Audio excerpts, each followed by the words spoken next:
y se proyecta que se triplicará para 2050, igual que la población mundial. Ya toda la población en general se va a triplicar para 2050.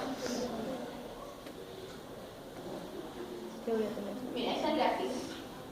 ¿Ven? Los datos son más o menos del año 2009, por eso es que al estimarse, ¿cierto? En el 2050 más o menos la barra aumenta 3 veces. ¿Qué tenemos acá? Causas de pérdida de años de vida. Miren, la primera tabla. El Alzheimer y otras demencias están como tercer lugar como causas de pérdida de años de vida. Y acá abajo, causantes de pérdida de años de vida, pero en mayores de 75 también se mantiene la posición de tercer lugar. O sea, es un problema que es importante y actual, ¿ya? ¿Todos están en la lista?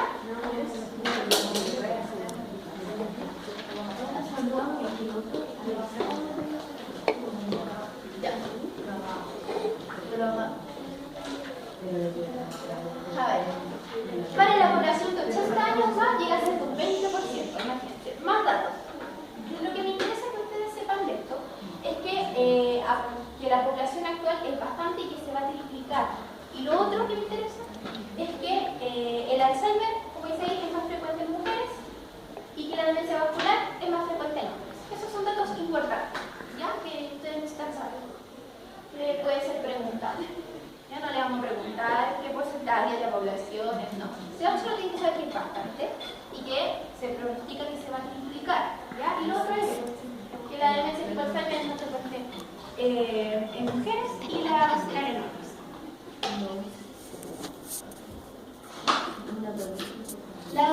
Por cuerpos celebres tenemos más o menos una prevalencia de un 20%. La mixta, un 15%, anda por ahí, ¿ya? La de Parkinson, la de Pitt, la enfermedad de Creutzfeldt-Jakob tiene una frecuencia variable.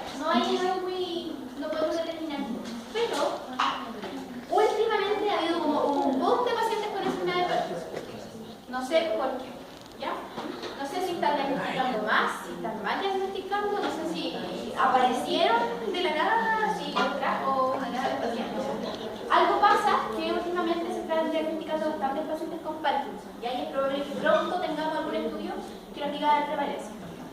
Yo tenía entendido que el Parkinson producía demencia, pero sí, como en etapa más avanzada. Sí, el Parkinson la verdad es que tú no puedes definirla como una demencia, pero sí que puede ser, como le un cognitivo leve, considerado como una etapa inicial de alguna demencia, pero no es considerada demencia como tal. ¿Ya? Hay una triada del Parkinson que se asocia más con cuerpos celebres. Sí, lo que pasa es que hay tipos de Parkinson, ¿cierto? Y hay Parkinson atípico, hay enfermedad de Parkinson, ¿verdad?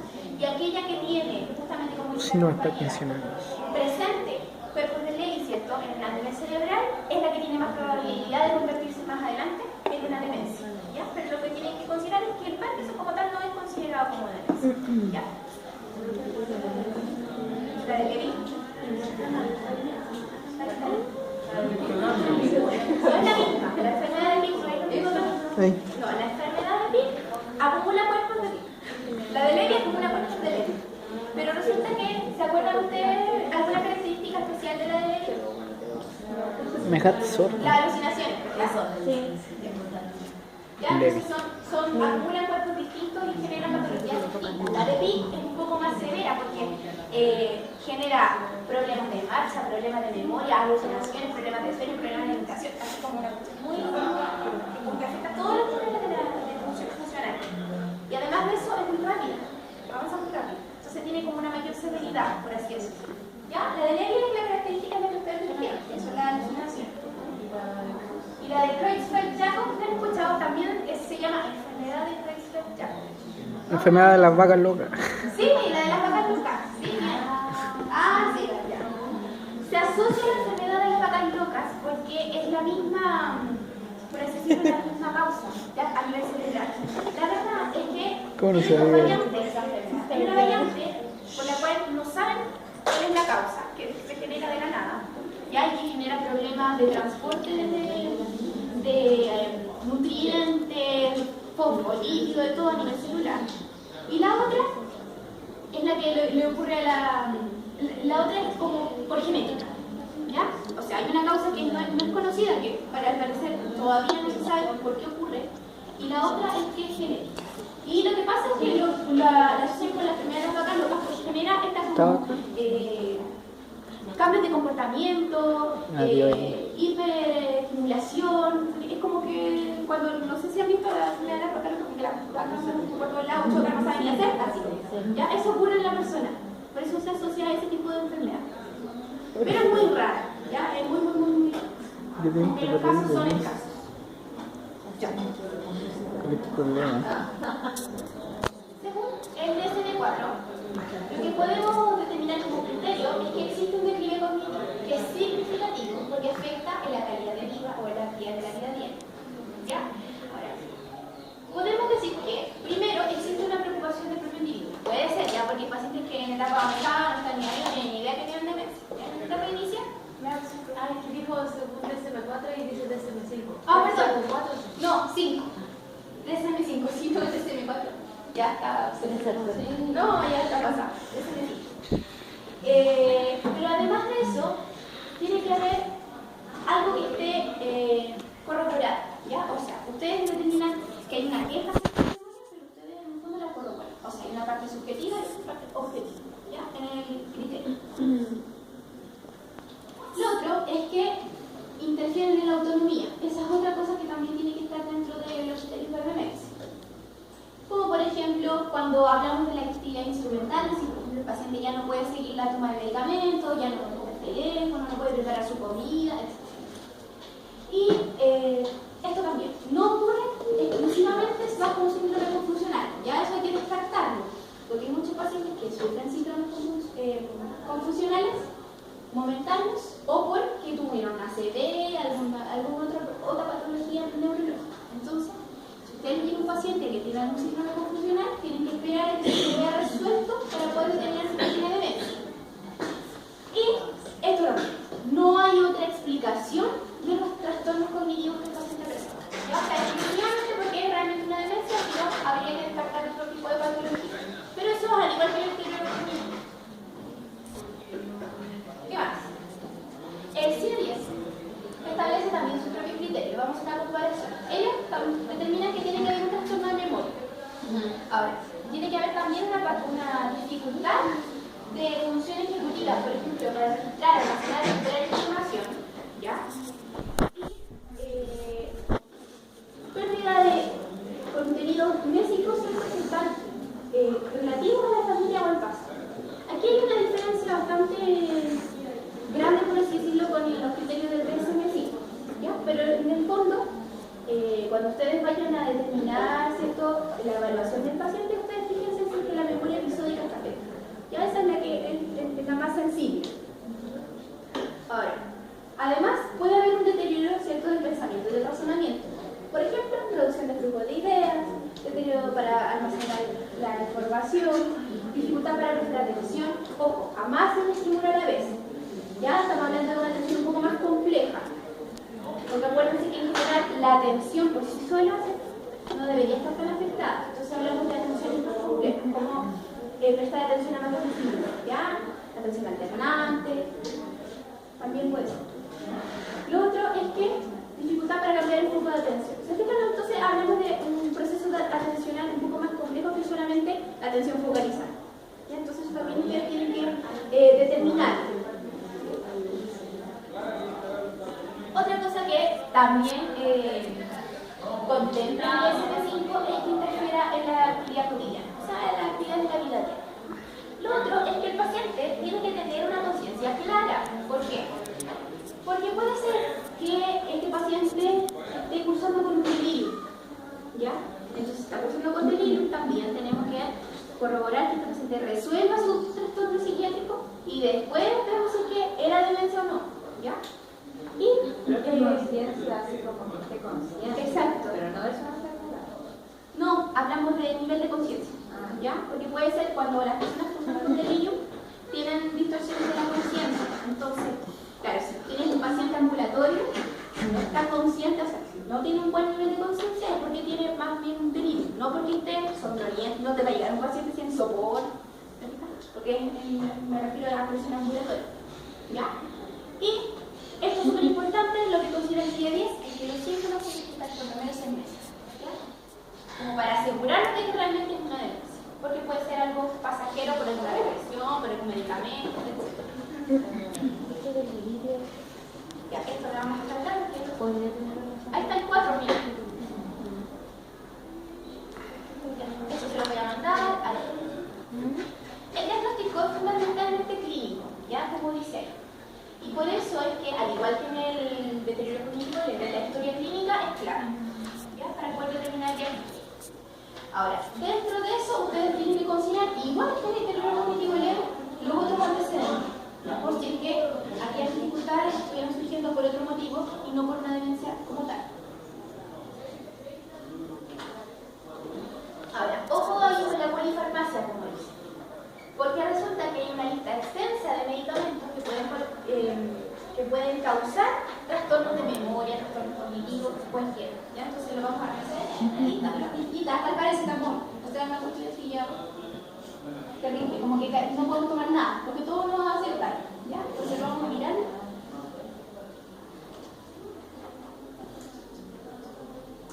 Ya, lo que está ahí abajo es para la demencia y para el deterioro cognitivo. En estos que se repiten, ¿cierto? Eso ya lo vimos. ¿Cómo se presenta la patología?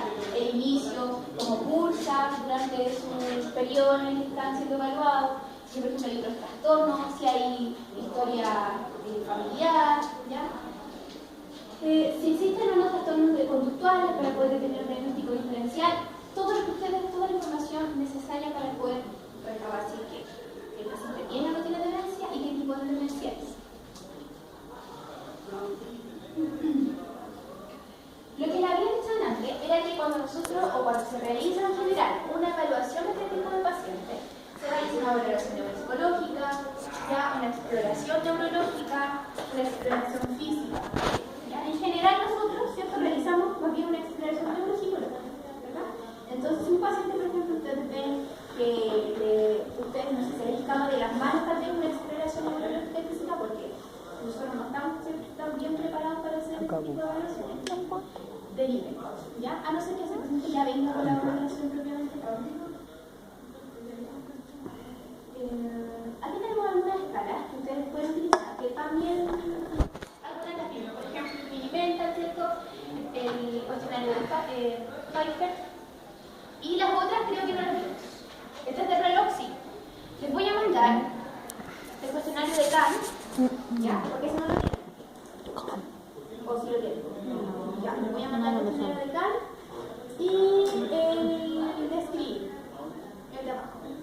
Ambos protocolos son especializados para pacientes con demencia, por eso están mencionados ahí. ¿Ya?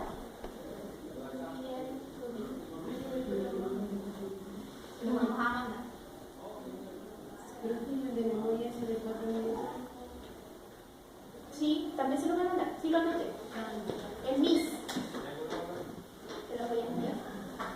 Ya, miren. No, eso no. Ahí está. La lista de fármacos asociados a... ¿Ves? Pero... Además que cuando uno pregunta, cuando llega el paciente a la consulta, a donde esté, uno le pregunta por los medicamentos, la mayoría, imagínense, son todos requieren de una polifarmacia. Entonces, la mayoría toma tenolol, nifedipino, algunos toman alprazolam, diazepam, ibuprofeno, toman aspirina, toman ácido valproico, algunos toman levodopa, imagínense hasta los antiparkinsonianos, imagínense también, por ejemplo. Entonces es un medio infinito, ¿ya? Eso ustedes lo tienen que considerar, ya, porque puede ser causante de deterioro cognitivo, puede ser, ya la aplicación de ustedes ahí puede estar en conversación con los especialistas que están dedicando a este tipo de cosas. Entonces, sobre todo cuando uno le dice ensayo, empieza a tomar el medicamento y como que empieza a perder la memoria, como que tiene más sensibilidad, ¿ya?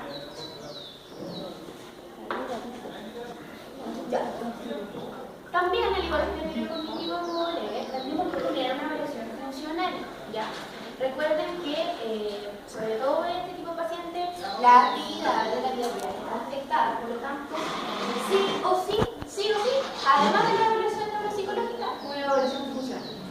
Para eso también podemos utilizar escalas. Las mismas escalas que mencionaba antes, o se necesita estudiar. Ahí está el índice de Gleiser, que es el índice de Gleiser. También es especial para pacientes con demencia. O sea, pregunta actividades de la vida diaria, pero que están enfocados a pacientes con demencia. ¿Ya? Entonces también se lo voy a mostrar.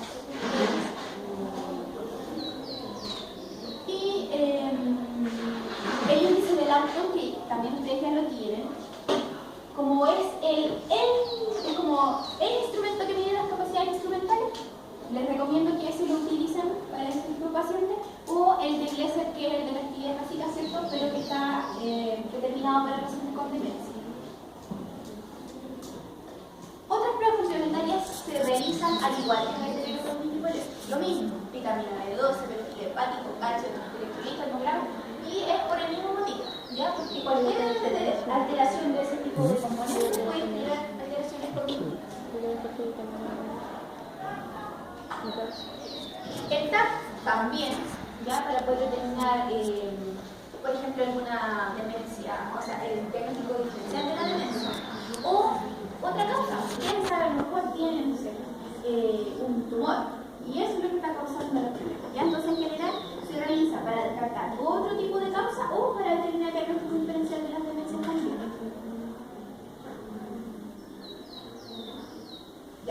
Nosotros nos encargamos del tratamiento no farmacológico, ¿cierto? Por así decirlo, de la terapia. Nosotros realizamos terapia. ¿Qué hacemos en la terapia? Nosotros tratamos de conservar la funcionalidad. ¿Se acuerdan que la clase anterior hicimos ahí unos objetivos que eran transversales para los adultos mayores, ¿cierto?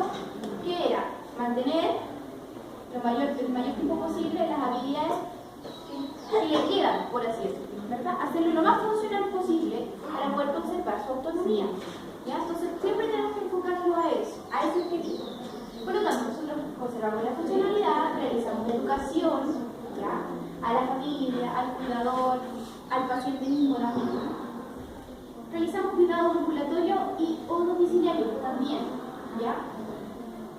Lo otro que hacemos es que favorecemos la estancia del paciente en su propio hogar. O sea, en el fondo lo que tratamos de hacer es que la familia lo quiera, lo aprecie y no lo mande a un hogar. ¿Ya? Eso es como favorecer la estancia. Entonces tratamos así como, pero téngale paciencia, ¿verdad? Tratamos de como mantener ahí la estancia. Reforzamos sus actividades habituales, las rutinas, sobre todo, digamos. ¿Pero qué pasa cuando la persona ya se pone violenta? Sí, hay pacientes que usan con violencia y lamentablemente siempre terminan en un lugar de ancianos. ¿Qué pasó? Por lo menos mi familia, mis abuelos, mi abuela lo terminó cuidando al final. Ya. Y ya después se pasaba la película que mi abuela era el amante, que mi abuela Sí, era el señor. sí, tengo un paciente en esa condición. Naciste con la señora y yo estoy tratando de que la señora lo aguante el mayor tiempo posible. En el fondo es eso. ¿Ya? Eso es lo que tratamos de Igual hacer. hay un desgaste para... Hay un desgaste, por supuesto. Súper grande. Sí, y de hecho, por ejemplo, ahora yo lo mandé a terapia psicológica, y más que nada, más que para el caballero, para la señora, ¿ya? Pero llega un momento que es insostenible, entonces ahí uno entiende a la familia, ¿cierto? Lamentablemente, bueno, el paciente en realidad cuando está en esas condiciones no entiende mucho, entonces sí, afortunadamente o desgraciadamente, la verdad es que no sé, pero lo que tratamos de hacer siempre es entregar pautas de comportamiento a los cuidadores. Cómo tiene que hacerlo si el paciente, por ejemplo, se pone violento, qué palabras utilizar, qué hacer, por ejemplo, si de repente estos pacientes tienen agitaciones nocturnas, incluso que también en la noche, esto es un cuento. Entonces lo que tratamos de hacer es siempre entregarles la herramienta, pero llega un momento que te dicen ya, me cansé y uno dice, ok, perfecto. De hecho, después lo llevaron a un asilo, pero se empezó a poner peor. Creo que eso pasa. En las noches se van a la rata, se quedan separados. Sí. Es que eso pasa porque por eso siempre tratamos de que la familia lo conserve el mayor tiempo posible, porque la casa siempre va a estar mejor que en otro lugar. Bueno, la mayoría de las veces, ya, porque nos faltan, ¿cierto?, de las familias que son maltratadoras, que no lo toman en cuenta y que incluso están mejor en un hogar que en la casa. O sea, hay de todo. Pero en la mayoría de los casos, el paciente está mejor con su familia. Entonces, por lo mismo tratamos, ¿cierto?, de conservarlo ahí. Pero claro, después cuando se van al hogar, en el fondo como que retroceden todo lo que habíamos avanzado, la demencia avanza más rápido, la verdad es que no se explica por qué, ¿ya? comportamientos nuevos, en fin. Pero está dentro de nuestro objetivo tratar de que la familia lo acepte y poder generar compensaciones o entregarle estrategias para que ese tipo de comportamiento se mantenga como ahí. Lo manejen, en el fondo lo manejen de la mejor manera posible. Pero esa estrategia se dan así como en el grupo de profesionales, porque La verdad es que igual yo no sabría en el caso de tener un paciente ya qué cosas, qué modificaciones hacer. mira, depende, porque hay algunas cosas que, por ejemplo, son más, no sé, que tienen que ver más con el tema motor. Ahí yo acudo a los kinesiólogos y les pregunto y me ayudan. Pero hay algunas cosas que son netamente fonoaudiológicas o que son conductuales que uno igual de repente puede así como enganchar.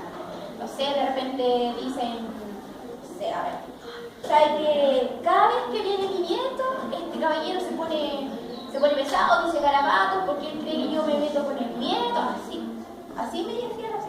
Entonces ahí, ¿qué trata uno de hacer? Ahí uno puede generar un cambio, que cada vez que venga a su nieto, usted no lo recíbalo con él, al lado, de la manito. ¿Me entiendes? Así como, hola, papá estaba bien, y no me lo suelte. Así como que esté siempre al lado para que la persona no se pase películas. Porque resulta que cuando, por ejemplo, el nieto, no sé, iba a la cocina a buscar algo y la señora estaba en la cocina, olvídate, eso se generaba toda una película pornográfica en la cabeza. Entonces, ahí tú puedes hacer algunos cambios sin necesidad de preguntar diarias, pero uno tiene que así como indagar, así, legal, preguntar en qué momento pasa esto y así uno va haciendo algunos cambios conductuales y funciona. ¿Ya? Entonces, claro, hay veces que tenemos que requerir, recurrir a otros profesionales, pero hay otros que tú sí se te pueden ocurrir algunas ideas. ¿Qué más? A ver. Evitar drásticas modificaciones también, ¿ya? También es importante. De repente como que cuando uno, es como cuando tenemos algún paciente como, no sé, con autismo, por ejemplo, le cambiamos una cosa y ya la escoba. Ya entonces también hay que tener cuidado en ese sentido. Si queremos hacer cambios en el ambiente, tienen que ser cambios que sean funcionales y que favorezcan a todas las familias, ¿ya? Y que tener ojo, porque puede ser que algún paciente tenga una reacción catastrófica. ¿Ya? Por ejemplo, no sé, cuando le cierran las puertas del baño, le cierran la puerta de la cocina, o no sé, le cambian la cama porque para que lleve alumnos, ahí hay que tenerlo ojo. Ahora, esto es súper importante.